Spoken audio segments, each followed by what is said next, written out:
Chapter 13 Orc Killer 1. Nearly 20 days ago, Warchief Orgrim personally led the main force of orcs and crossed the Cosmodan Sea under the cover of the Red Dragon. The raid commanded by the Warchief smashed the human frontline Nanhai town, allowing the orcs to stand firm. Leyrin.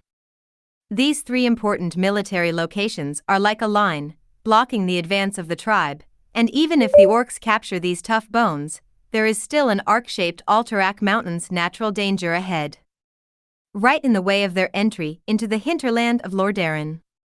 Such terrain is easy to defend and difficult to attack. Ser Lothar, the commander of the human kingdom, is obviously a commander with extremely rich war experience.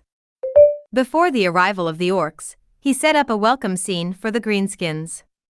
In the face of the human side's determined strategy of sticking to the counterattack, Great Chief Orgrim's attempt to defeat the kingdom in a short period of time and end the war can be said to have been shattered. Unless the orcs can win by surprise on the site where humans have lived for nearly 3,000 years. And these grand strategies are all questions for the chiefs to think about. The orc warriors of the small clan only need to execute the necessary tactical offensive, such as now. The orc bone-chewing clan who attacked Dangarok was once a first-class clan in the world of Draenor, but unfortunately it was unlucky in the devastating upheaval of the orc world and became a vassal of the Shattered Hand clan. They were one of the first clans among the orcs to drink the blood of demons. The violent power surged within them, making these orcs even taller, more brutal, and more mindless. At this time, in Dangarok Castle, Captain Darren Iron Mountain, who was carrying a blood-stained dwarf battle axe, the commander here, heard from his quartermaster about Black's rescue of the castle. The dwarf, who had braided his golden beard into a big braid, took advantage of the opportunity to rest from the front line and hurried to meet Black. And listen to his plan. The plan is divided into 3 steps. First, the dwarf griffin rider lifts off and drops him into the orc stronghold. Then, the dwarves launched a feint to attract the attention of the orcs, who then performed the task of assassinating the little chieftain of the orc clan behind enemy lines. In the end, take advantage of the chaos of the orcs losing their commander and win a big victory. The plan is bold and simple. There is nothing difficult to understand in terms of language, and the dwarf commander's evaluation of this is quite concise and rude. You are crazy. In front of him, the dwarf captain with a beautiful beard and heavy armor, only about 1 meter 3, shouted to Blake, who was moving his body and adapting to the new leather armor, in a loud voice unique to dwarves. The lives of each of my brothers are precious. There are at least 500 greenskins around that camp. If you don't take risks, you won't be able to survive even 3 days. Black also retorted mercilessly in a dwarf-like roaring tone.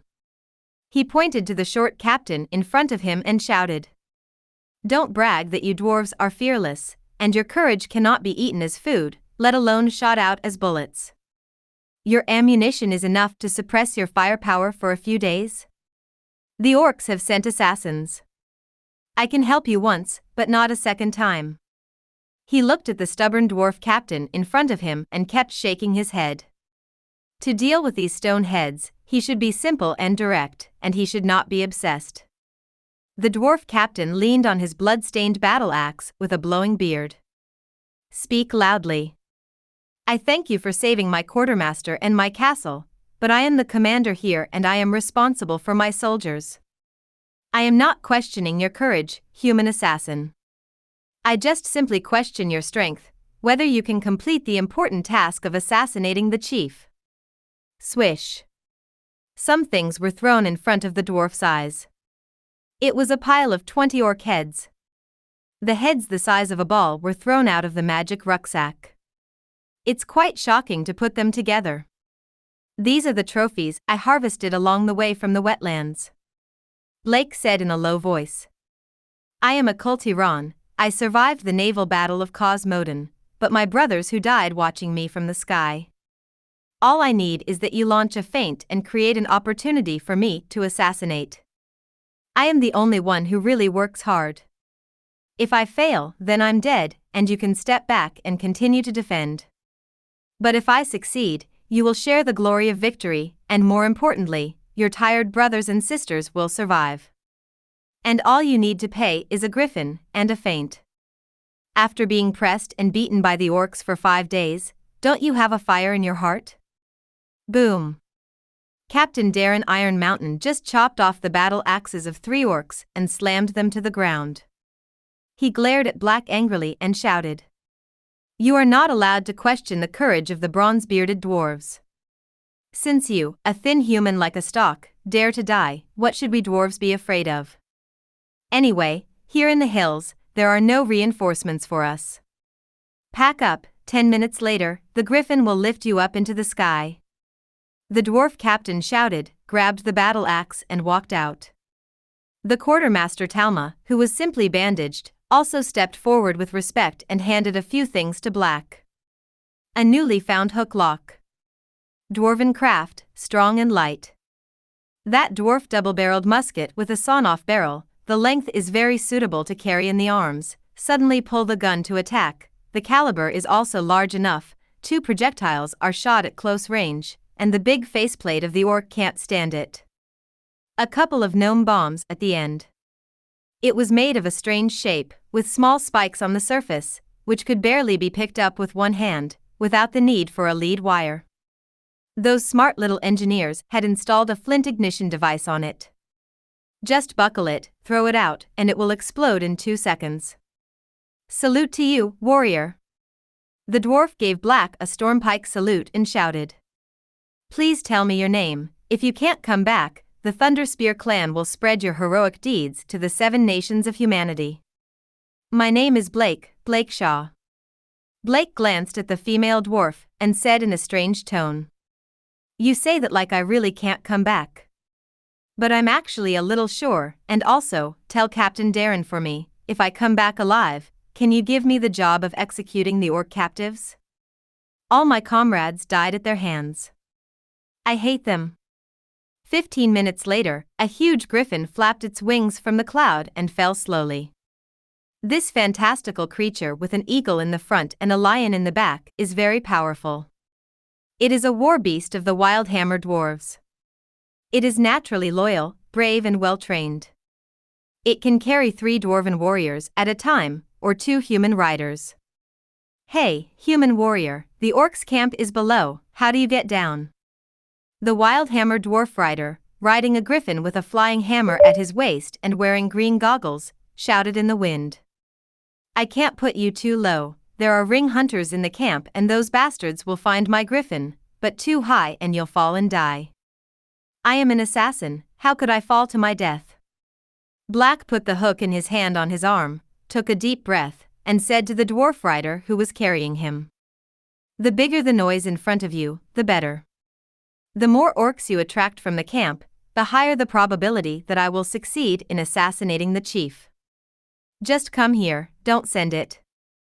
After finishing speaking, the new pirate like a skeleton man turned over and fell down from a height of nearly 100 meters above the ground. Of course he didn't die. Amid the whistling cold wind that fell head-on into the camp, Blake summoned the shadows and sneaked into the air. The power from the hell raised his shadow affinity to an intermediate level. The perception of shadows is more acute, and the stealth skill has been used many times, and it has been practiced to become proficient. To be honest, Blake was pretty handsome at this time. Changed to a human leather armor, so that his image is no longer a bad mix-and-match style. With a hood and a face covering on his head, only a pair of eyes are exposed, and the shadow wraps around his body, falling quickly, exuding a posture that floats like black smoke. Unfortunately, this look can only be seen clearly by himself in the shadows. He looked at the ground getting closer and closer, the hook lock in his hand lifted up, and when it was more than 10 meters away from the ground, he suddenly threw the hook lock in his hand. Pirate skills. Jump to help hook lock, primary, start. Swish. The shackles entangled in the shadows were pulled out like whips and wrapped around the branches below for 2 weeks, causing Black to fly horizontally around the tree trunk 3.5 times like an acrobat. After removing the kinetic energy from his body, he stepped on the tree trunk like a black cat, and with a flick of his hand, the hook and lock were released, leading him to fall to the grass on the ground.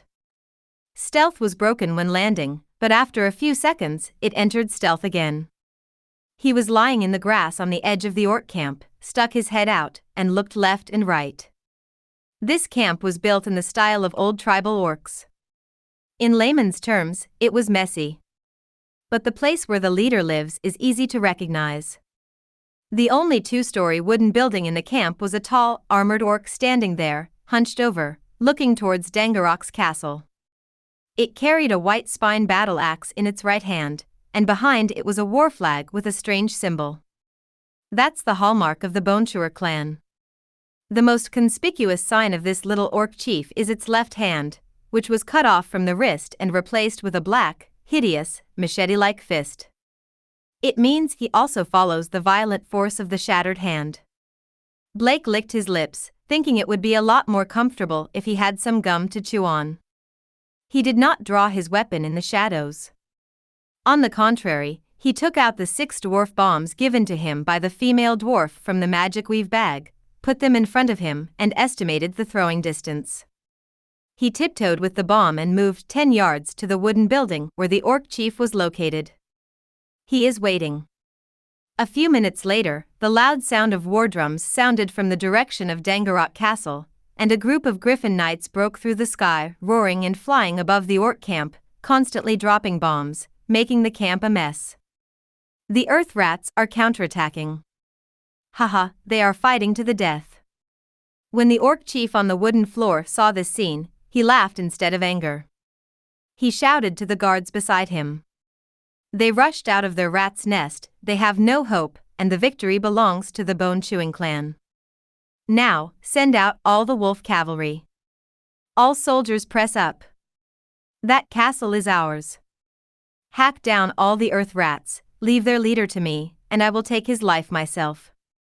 Soon, the orcs in the entire camp roared and rushed to the battlefield, each with bloody eyes and heavy breath, obviously unable to bear the thirst for destruction in their hearts. The chief Shir-Shiran also carried a weapon, and under the protection of several guards, he walked down the wooden building. There was a roaring wolf howling next to him. Obviously, he would also go into battle in person. Swish. The 2 dwarf bombs were caught by Black, ignited, delayed for a second, and then threw them violently, hitting the feet of the orc warwolf and the guards, and exploded with a bang. Immediately, 2 more bombs were thrown, causing another explosion, and the last 2 were also thrown.